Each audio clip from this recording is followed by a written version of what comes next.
Spock. This is so cool because it's so unique, though. Like, we haven't seen anything like this. And you wouldn't get it unless you have watched the previous. Spock! Yes, what did you want? Where are you? I don't believe I want to tell you. Hey, everybody. My name is Mike, and I am completely new for the first time watching the world of Star Trek, the original series, with one of my best friends, Yahel. And this is... We need to say the name of the channel now and again. You seem to be consistently forgetting that we have a name of the channel. Did you remember to say it last time? I'm saying it now. And I did say it. I said it at the end. This is the Subspace Parlor. We appreciate you being here. And I'm going to do a cheers. We like old fashions. You might notice we sip them among non-alcoholic beers and water and other stuff because, you know, we want to keep our energy good for these episodes, but we also want to have a good time. And I'm cheersing because we just watched a fantastic. Oh, yeah. Might be the favorite episode. A Taste of Armageddon. I'm a lifelong Star Trek fan, so I've seen these before. But yeah, A Taste of Armageddon, one of my favorite episodes of all of TOS. That was such on so many levels. So by the time this airs, hopefully this will be up. We appreciate feedback. Maybe you haven't watched A Taste of Armageddon in a while, but wow, blew me away on so many levels how fantastic this episode was. And I don't want to drag on, but I'm just curious if the next one can even... I feel like we're going to be disappointed, and I hope not. It was such a good episode. Back-to-back episodes, they're really changing it. Like, one will be more about the relationship, it'll be more physical, where there's a lot of action going on, or like with a huge guest cast one episode. So the variety is the spice of life, as they say. So. Like, I know we want to keep this short, but just real quick, like the last 3 episodes, it was Court Martial, which was about a court martial. He's like, we want to keep this short, but I have a lot to say. Then we watched The Return of the Archons, where they had like the Purge kind of thing. And then before that, Khan. And those 3 episodes we really loved in different ways, all 3 of those. Yeah. I mean, we're in like a streak of fantastic episodes. Yeah, and then A Taste of Armageddon was the best of the last 4. Anyways, I'm ready. Are you ready? This is Hank here, if he's Hank sneaking with the camera. We love Hank. He's a good boy. But yeah, we're ready. Let's do it. Berthold rays is such a recent discovery. It is known, however, that living animal tissue disintegrates under exposure. Sandoval's group could not have survived after 3 years. And what about us? The breakdown of tissue does not develop immediately. We can risk a limited exposure. Equip a landing party of 5 to accompany me to the planet. You know they're beaming down at this point. It doesn't matter the rest. Back on a location. Very different from the last episode. And dude, I love that you pointed out that this is called A Taste of, not A Taste of Paradise, but A Side of Paradise. A Side of Paradise. And that was A Taste of Armageddon, like the inverse in the name.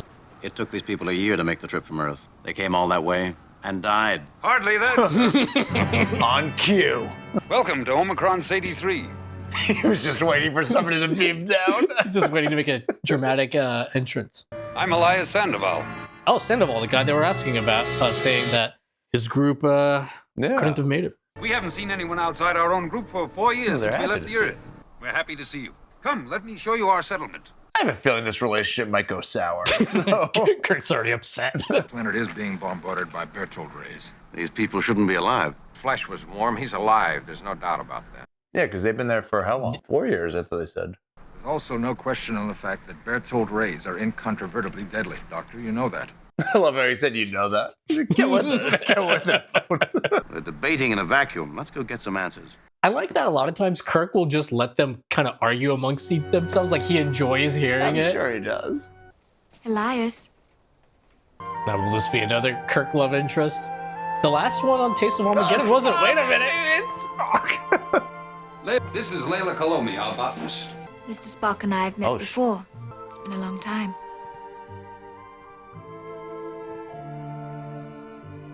I like how they don't jump to it either. I want to know more. It's great. He's Kirk hang. He's jealous. Breaking it up. He's like, that's my music when I meet a woman. Our philosophy is a simple one, that men should return to a less complicated life. We have harmony here, complete peace. We'll try not to interfere with your work. Really the opposite of the last episode, though, too. Yeah. Where they've been at war for 500 years. Mm-hmm.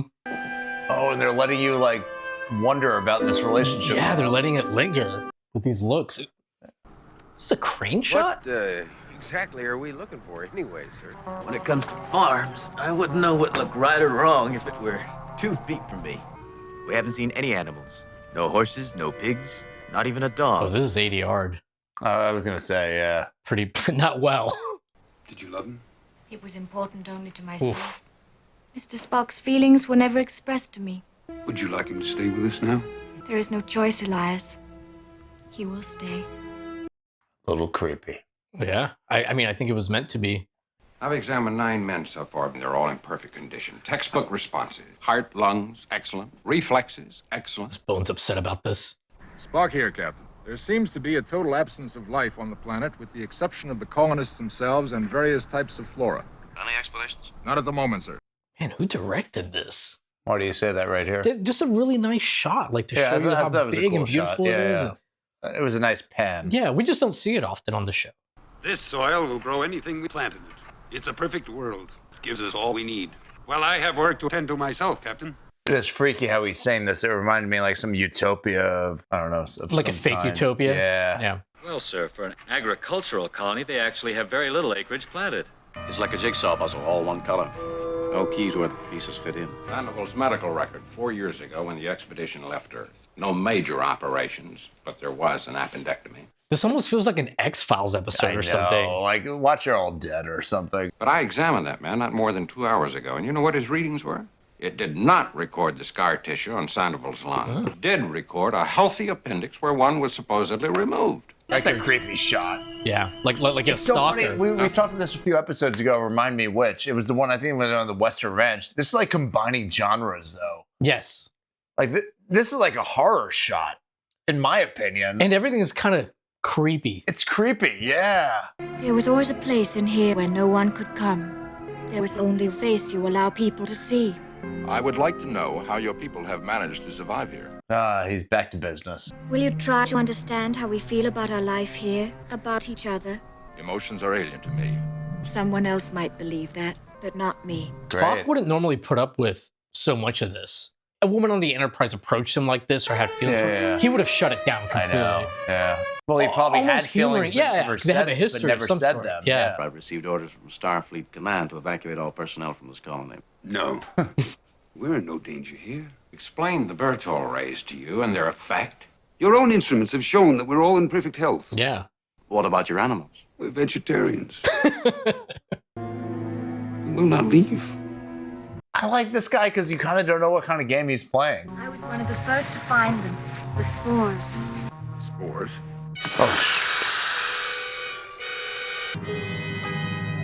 That's creepy there. Yeah. That shot.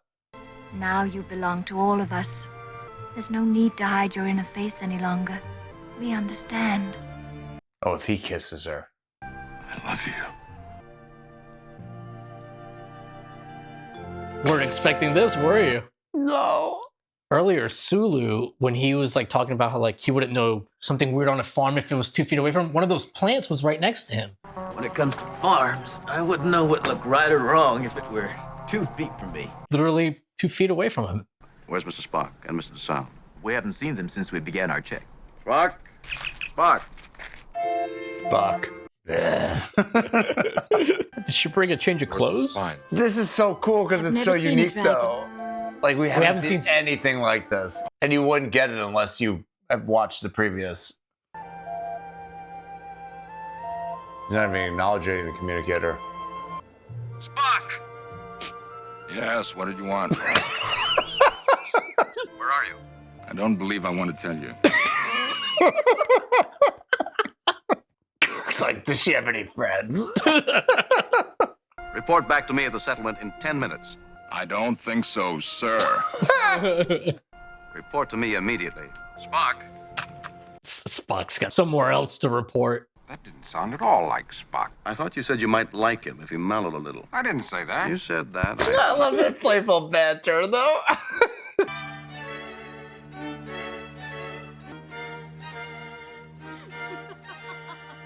Spock. Mr. Spock? The throat clearing thing. I don't know if that was in the script or Shatner's choice, but that was great. Want you to take a good close look Those at are the these, plants. Doc. Yeah. They're very interesting.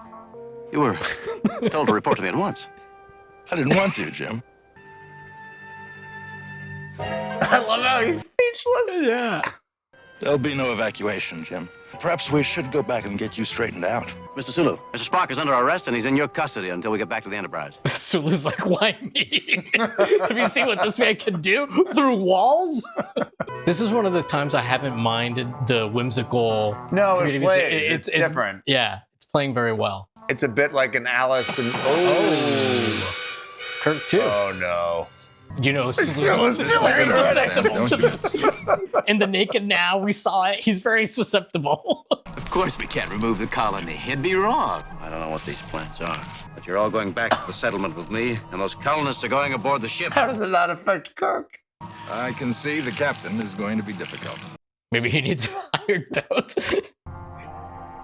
Ready to beam up. Hey, I've taken care of everything. Now all y'all got to do is just relax. How many of those did you beam up? Oh, must be might nigh on to 100 by now. He's fucked up. Both is not well. No, he's not. Beam me up. Well, sure, if you want. Put me through to Admiral Comac at Starfleet. Oh, I'm sorry, Captain. You see, all communications are out. I believe her. I short-circuited them.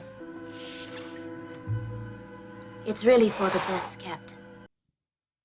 If you know, you know. We're all transporting down to join the colony. I said get back to your station. This is mutiny, mister. Yes, sir. It is. I don't know why I have not been infected. At least they addressed that Kirk's not infected. He doesn't know why. He went off to create something called a mint julep. Coy's making drinks. Where did they originate? It's impossible to say. You see, they actually thrive on Berthold rays. They give you complete health and peace of mind. So these guys are all inhabited by the spores. Yeah. No wants, no needs. We have what we need. Except a challenge. I'm going back to the ship. I really liked Kirk's line about, yeah, you have everything you need except a challenge. Last episode would have been hard to follow anyway, but this is a different kind of threat. This is a great way to follow it because it's so different. It's so different. Except for myself, all crew personnel have transported to the surface of the planet. This is like so lonely and sad. Yeah. In effect, I am marooned here. Damn it, Star Trek, you're finding new ways to create stakes and urgency in life or death situations. I'm beginning to realize just how big this ship really is. Oh. Great direction here, too. Oh, no! He just took it, sold it. But unless he comes around, I felt like the last one hit him. Maybe it didn't. Oh, no. The lighting changed. Nice. Viewers, we're going on a trip. I love that the lighting changed like that. Yes, Jim. What is it now? I've joined you. There's some things in my quarters I want to pack. Layla and I'll meet you at the beam down point. Now who saves them? There must be a way to come out of it. He's packing a suitcase. It's weird that he has a suitcase from 1966, but okay, that's fine. That's fine. They didn't even try to future it up or anything. Is that like a Medal of Valor or something? Yeah.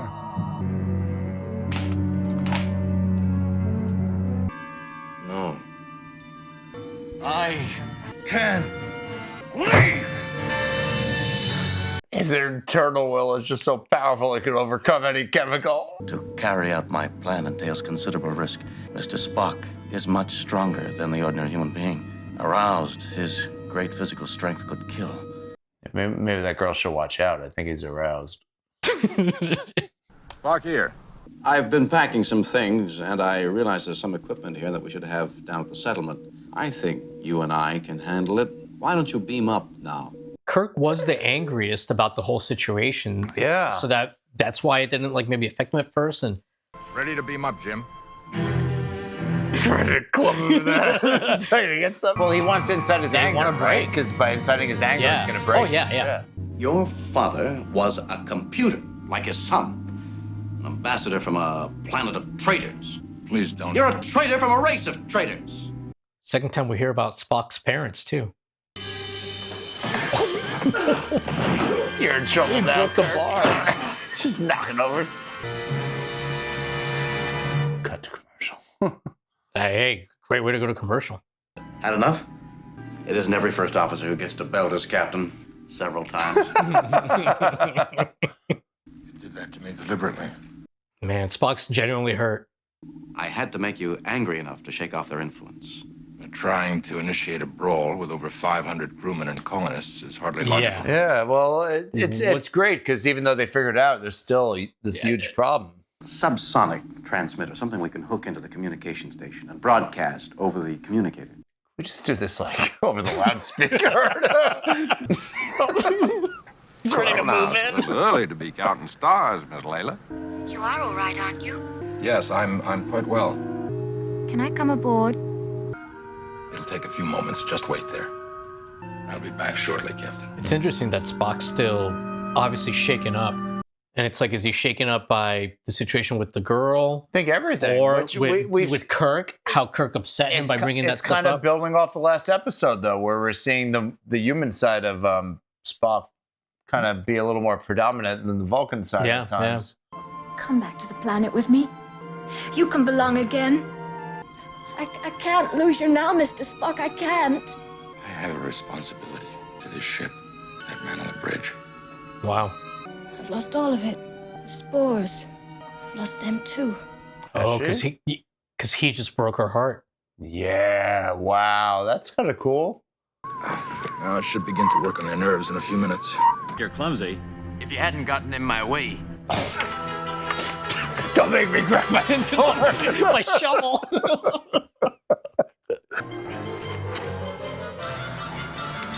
Pretty good, yeah. Oh, man. Look at his drink. It's great. What sort of work? I'm a doctor. Not anymore, of course. We don't need you, not as a doctor. You'd like to see just how fast I can put you in a hospital?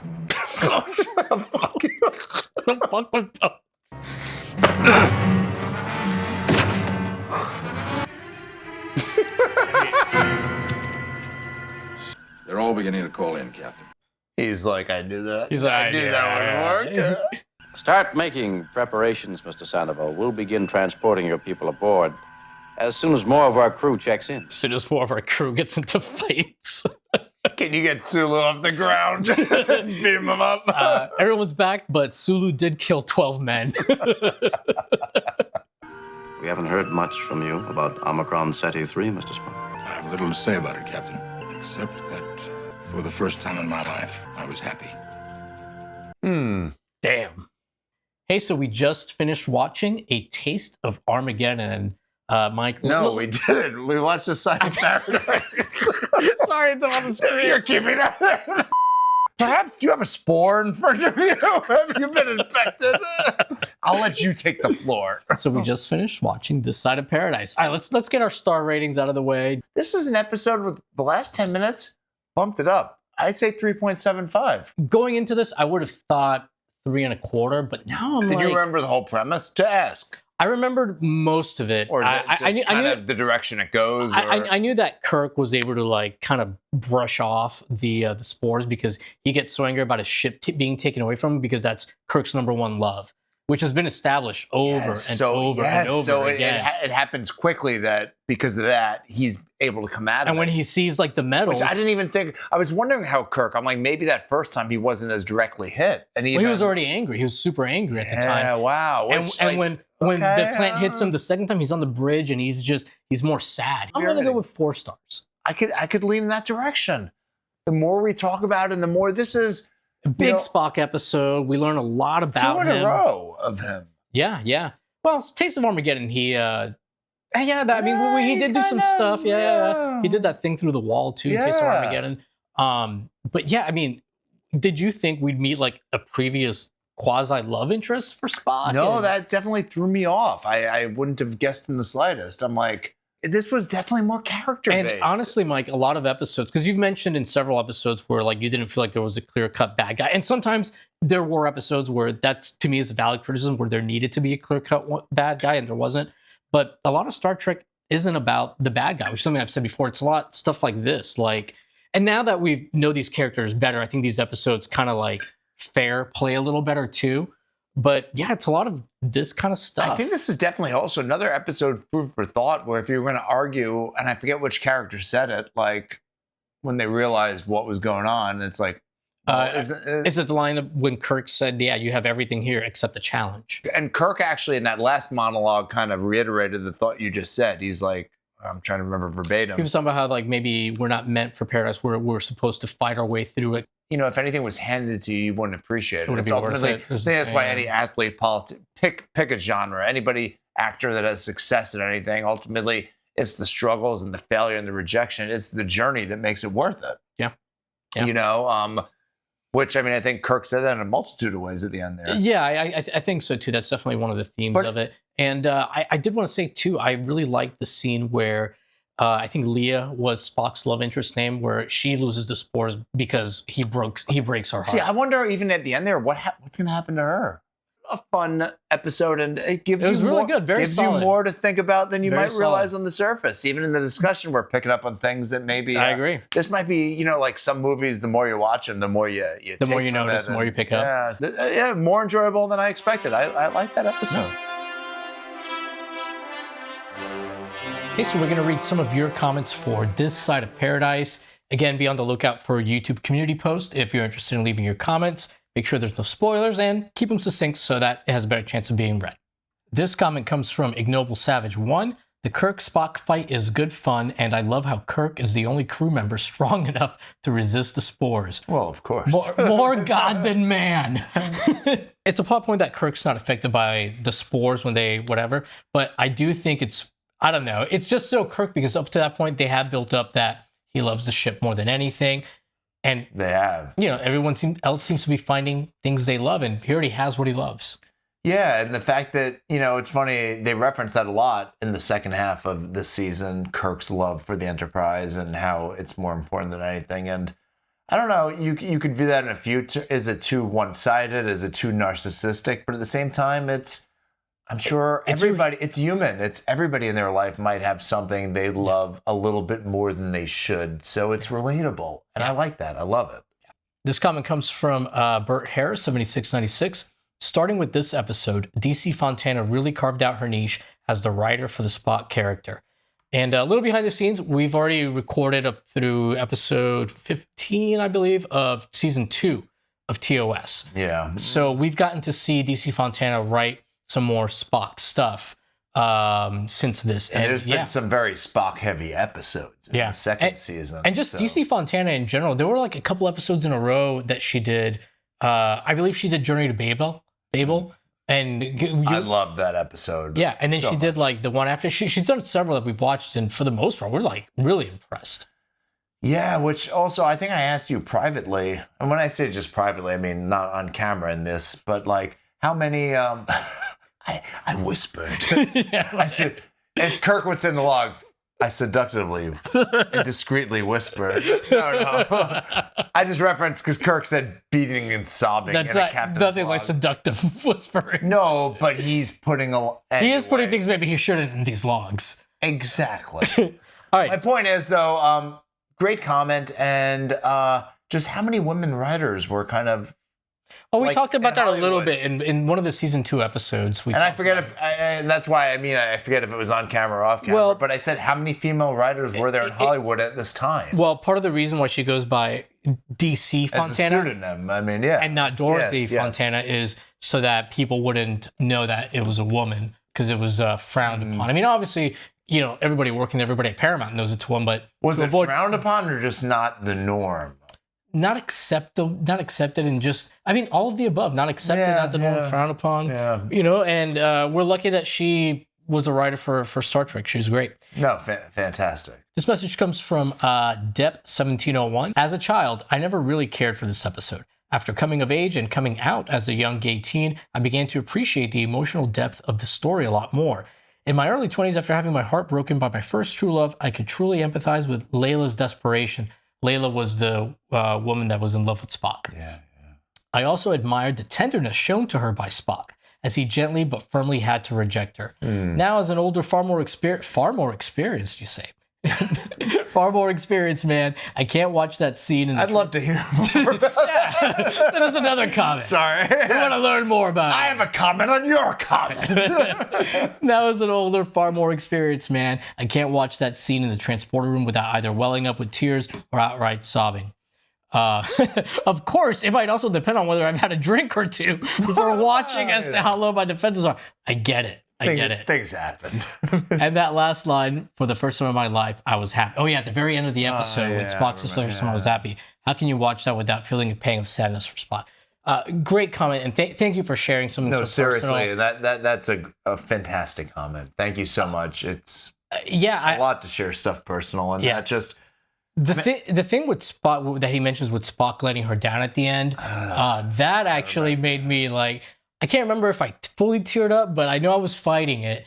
And then at the end, of course, when he's like, for once I was happy.